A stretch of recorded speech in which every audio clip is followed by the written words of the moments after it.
Disney. 5-minute spooky stories. Tangled. Marmalade Moon Night.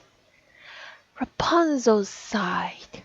Mother Gothel was away, leaving Rapunzel alone in the tower. Luckily, her best friend, Pascal, was there to keep her company. What do you want to do now, Pascal? Rapunzel asked. She spent the day brushing her hair, which took most of the afternoon, painting a new mural on the wall, and rereading her 3 books. Now it was growing dark. She glanced over at the dozing Pascal and laughed. No, I don't think it's bedtime yet. I'm not very tired. Rapunzel strolled to the window and gasped. Look at the moon, Pascal, Rapunzel exclaimed. It looks like a giant bowl of marmalade. Just then, a flock of birds flew across the night sky, making a strange face in the glowing moon. Oh, that is scary! Rapunzel shivered with glee. Suddenly, she had an idea. I know! Let's make tonight Marmalade Moon Night. We can start our very own spooky holiday. Now we just need some creepy traditions. First, Rapunzel wanted to make a lantern that looked like the scary moon face. There was just one problem. There wasn't anything around the tower that was very lantern-like. How about this? Rapunzel asked, holding up a watermelon. Pascal watched as Rapunzel carefully started carving. Ta-da! Rapunzel said when she was finished. Pascal looked at her carved watermelon skeptically. All right, Rapunzel said. It's not exactly spooky, but it's not bad for my first try. Rapunzel put it down on the table and stepped back to admire it. As soon as she let go, the watermelon rolled off the table, hit the floor, and smashed into pieces. She said. Remind me next time that moon-melons tend to roll. Now, let's play a game, Rapunzel said. She glanced at the rest of the items in the fruit bowl. These look just like the marmalade moon, she said, picking up a few peaches. She filled a large tub with water and added the peaches, which floated to the surface. Okay, Pascal, she said. Try to pick one up, but no hands or feet. You can only use your mouth.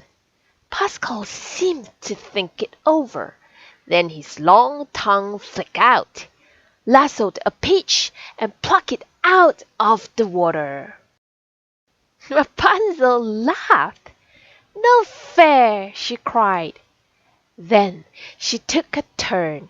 She plunged her head into the water, mouth wide open. She came up coughing and sputtering, without a peach. Rapunzel tried again and again, but each time the peaches bobbed away and out of her reach. Finally, she climbed into the tub, standing knee-deep in the water, and tried one more time. Once again, she just could not get her teeth on a peach. Overcome with frustration, Rapunzel plopped down in the water. It sloshed over the sides and spilled onto the floor. Now the peaches lay on the floor in a shallow puddle. Rapunzel leaned down, bit into one, and picked it up. Aha! She cried victoriously, taking the peach out of her mouth. It's much easier this way. While Pascal munched on his peach, Rapunzel snuck away to put her next spooky idea into action. Perfect, she said, peering into the linen cupboard. A few minutes later, Rapunzel crept out of hiding by candlelight. Boo! I am the Marmalade Moon Ghost, she said, whipping a bedsheet around her. Pascal took one look at the orange figure that suddenly appeared and panicked. His chameleon instincts kicked in and he changed color, camouflaging himself against his background. Boo! Rapunzel repeated, but her friend was nowhere to be seen. Pascal, she called out, realizing she might have really scared him. She added, I'm sorry, this was supposed to be fun, not scary. Where was he? Pascal peeked around cautiously from his hiding spot. He saw Rapunzel searching under the chair. He breathed a sigh of relief as his skin slowly returned to its normal green. When Rapunzel stood up, there was Pascal, right in front of her. Ah! She cried and fell over backward, completely startled. Okay, Rapunzel admitted with a laugh. That was a little more scary than fun. She sat down on the chair next to Pascal. No more tricks, she said, I promise.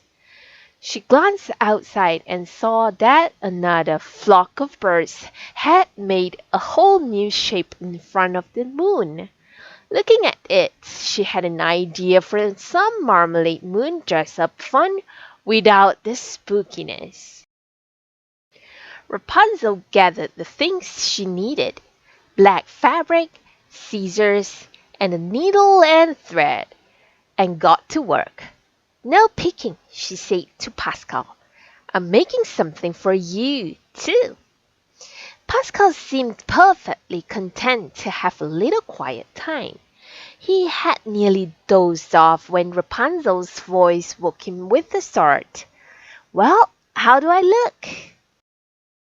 She looked just like a witch, wearing a witch's hat she had made herself and holding an old broom. Witches love flying across the Marmalade Moon, especially with their little black cats, she explained. Here's your costume, she exclaimed, gently tying a pair of cat ears onto Pascal's head. Pascal did not seem amused, but Rapunzel loved the way both costumes had turned out. Perfect! She cried, clapping her hands joyfully in front of the mirror. Pascal cheered up when Rapunzel told him what the next part of the celebration was: eating some sweet treats. He even seemed to warm up to his costume. So that night, high in a tower, deep in the woods, a friendly witch and her chameleon Kitty enjoyed their very first spooky holiday together.